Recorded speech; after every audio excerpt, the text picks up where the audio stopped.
નહીં તો મન ઘણીવાર એકદમ ડાઉન ફીલ કરે, બહુ લો ફીલ કરે, ઉદાસ હોય માણસ, ડિપ્રેસ્ડ હોય ઘણીવાર. પણ ભગવત કથા સાથે એકવાર જોડાય, અનુસંધાન થાય, connect yourself with this at least for half an hour daily, અને જે ચાર્જ થશે બેટરી.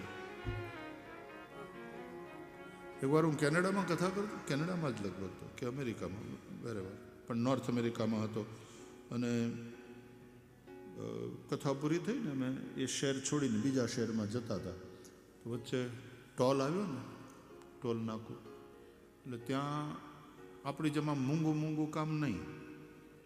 ટોલ ઉપર બેઠા હોય એ બધા પાછા પૂછે, hello sir, good evening, how are you, how was your day, બધું પૂછે આત્મીયતાથી. એ ખાલી અડધી મિનિટ કે એક જ મિનિટ ત્યાં રોકાવાનું હોય, પણ એમાં આવા બધા સંવાદ થાય. તો ઓલા ટોલવાળાએ પૂછ્યું, હું પાછળ બેઠો હતો, મને મૂકવા આવતા હતા, એ બંને ભાઈઓ આગળ હતા. તો ઓલાએ પૂછ્યું, hello sir, good evening, how are you, તો આ કે બેટર ધેન યુ. તો સાંભળીને ઓલો હસી પડ્યો. તો એ કે હાઉ કમ? તો એ કે કેમ ન હોઈએ ભાઈ, કથા સાંભળીને આવીએ છીએ. બોલો, એવો એકદમ મોજમાં હતો એ કે કથા સાંભળીને આવીએ છીએ. આમ ભરાઈ ગયા છે, fully charged, fully charged, we are in bliss. તો આ કઈ ટાઈમ પાસ નથી, આપણે આપણી જાતને ચાર્જ કરવાની છે અહીંયા. એટલા માટે હરિકથા છે. ગમે એવી સારી ગાડી હોય ને તમારી, આફ્ટર સમ ટાઈમ એ સર્વિસ માગે તો ગરાજમાં આપી દો, સર્વિસમાં ગઈ ગાડી એમ કહેવાય. બધું જ પાછું હરખું જોઈ લે, એક એક વસ્તુ કલ પુર્જા સબ चेक कर लिया जाता है और गाड़ी को सर्विस करके दे देता है. ગાડીને સર્વિસ કરવાની જરૂર પડે, તમને ન જરૂર પડે સર્વિસની. સર્વિસિંગ કરાવી લો એટલે રિલાયેબલ રહો. જેમ ગાડી રિલાયેબલ રહે ને, એમ આપણે રિલાયેબલ રહીએ. તો ભગવત કથા એના માટેની વ્યવસ્થા છે. ફ્રૂટ ન બગડે એટલા માટેની વ્યવસ્થા છે, દૂધ ન બગડે, રાંધેલી વસ્તુ ન બગડે, દવાઓ ન બગડે એના માટેની વ્યવસ્થા છે. તમે ફ્રીજમાં મૂકી દો. માણસ ન બગડે એના માટેની વ્યવસ્થા કરી. એ માણસ ન બગડે એના માટેની વ્યવસ્થા એટલે કથા. થોડો સમય અહીંયા આવીને બેસો. નાવકાશ કદાચિત ચેત દિન માત્રમ તથાપિતુ સર્વથા ગમનમ કાર્યમ ક્ષણોત્રૈવ સુદુર્લભ. દુર્લભ હૈ દુર્લભૈવ કથા લોકે. પછી ઘણા કહે ને બધા દિવસ તો નહીં જવાય, પણ કૃષ્ણ જન્મને દાડે જાશું, બહુ સારું. દિન માત્રમ તથાપિતુ સર્વથા ગમનમ કાર્યમ. અરે અહીંયા તો એક ક્ષણ પણ દુર્લભ છે, દેવોને દુર્લભ છે. શ્રીમદ ભાગવતી વાર્તા સુરાણામ અપી દુર્લભા, દેવોને દુર્લભ છે. સુખદેવજી મહારાજ જ્યારે રાજા પરીક્ષિતને કથા સંભળાવવા બેઠા, એ સભા બીજા બધા ઋષિઓની બધાની હતી. કથા શરૂ થાય ત્યાં તો હાથમાં અમૃતનો કુંભ લઈ ઇન્દ્રના લીડરશિપમાં દેવતાઓનું ટોળું આવ્યું. જય જયકાર કરતા કરતા દેવતાઓ પધાર્યા. આવીને વ્યાસપીઠને પગે લાગ્યા દેવતાઓ, સુખદેવજીને પગે લાગ્યા. જય હો જય હો જય હો. ઓહો, દેવતાઓ, સ્વયં દેવરાજ ઇન્દ્ર. હજી કુંભને તો થોડા દિનની વાર છે ને, હાથમાં કુંભ અમૃતનો.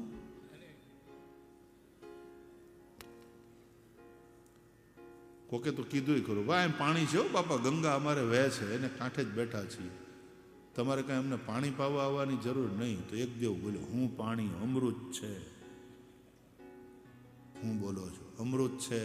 સ્વયં દેવરાજ ઇન્દ્ર અમૃતનો કુંભ લઈને આવ્યા છે. શુકમ નત્વા વદન સર્વે. સુખદેવજીને વંદન કરીને બોલ્યા. બહુ સરસ લખે છે સ્વકાર્ય કુશલા સુરાહ, પોતાનું કાર્ય સાધવામાં કુશળ, લાલો લાભ વગર, અને પોતાનું કામ કઢાવવામાં હોશિયાર એવા દેવતાઓ. તુલસીદાસજી તો રામાયણમાં કહે છે, આય દેવ સદા સ્વારથી, બોલે બચન જનુ પરમારથી. સ્વકાર્ય કુશલાસુરા. મહારાજ મહારાજ મહારાજ આ અમને સમાચાર મળ્યા ને તરત અમે ત્યાંથી રવાના થયા સ્વર્ગમાંથી કે રાજા પરીક્ષિતને શ્રાપ થયો છે, 7મે દાડે તક્ષકના દંશથી મૃત્યુ છે. અમે સાંભળ્યું એટલે અમને તો ચિંતા ગળી ગઈ મનમાં.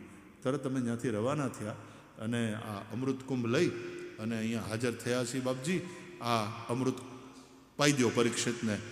7 દી પછી હું કોઈ દી ન મરે, પછી અમર થઈ જાય. હા, સુખદેવજી કહ્યું, ઠેઠ અહીંયા સુધી ધક્કો ખાધો તમે, સ્વર્ગથી જેતપુર સુધી.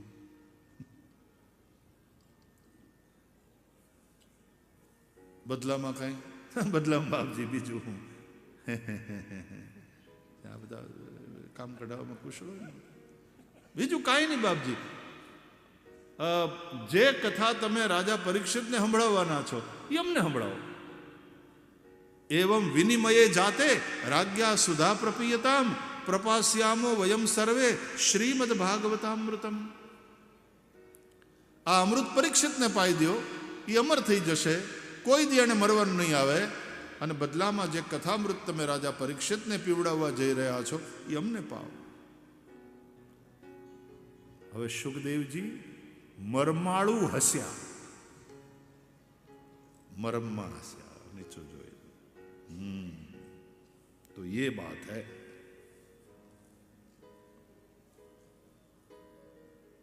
સ્વર્ગના દેવતાઓ, આ તમારું અમૃત છે ને, જેના હાથ લાગે એ કોઈ પણ પી શકે.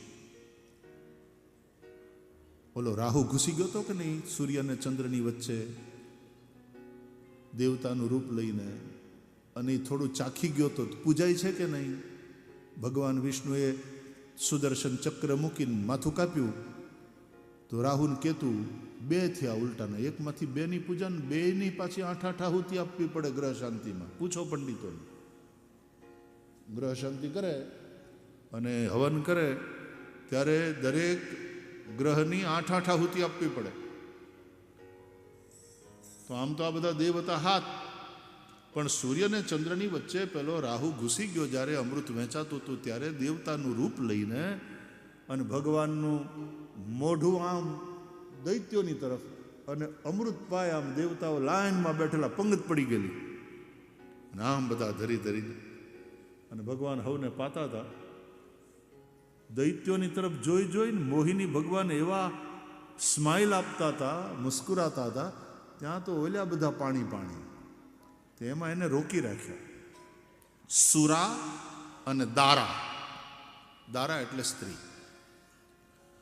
વાઇન એન્ડ વુમન, એ બંનેનો નશો હોય છે દૈત્યો, એને કહેવાય, જે ઈવડાઈ નશામાં ફસાયેલા હોય. સમુદ્ર મંથનથી સુરા અને સુધા બંને નીકળ્યા છે.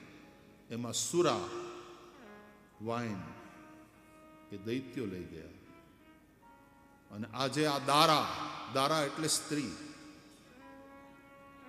સ્વયં ભગવાન મોહિની બનીને આવ્યા, દૈત્યોને મોહિત કર્યા અને આમ દેવતાઓને અમૃત વહેંચતા હતા. એમાં એક દૈત્ય રાહુ, એને એમ થયું કે મારું કાંઈક દાળમાં કાળું છે, એટલે દેવતાનું રૂપ લઈ અને દેવતાઓની પંગતમાં સૂર્ય અને ચંદ્રની વચ્ચે બેસી ગયો. વારો આવ્યો એટલે એણે હાથ ધર્યો, અને ભગવાન હતો, બધાને પાતા હતા, એના હાથમાં એ ગયું. અને એ જ્યાં આમ મોઢે અડાડે ત્યાં એ કે અસુર છે, અસુર, દૈત્ય છે, દૈત્ય છે, અમારી પંગતમાં બેસી ગયો. અને ભગવાને આમ જોયું, તરત સુદર્શન છોડ્યું, ચક્ર, ગળું કાપ્યું. પણ ચાખી તો ગયો તો ને અમૃત. એટલે રાહુ અને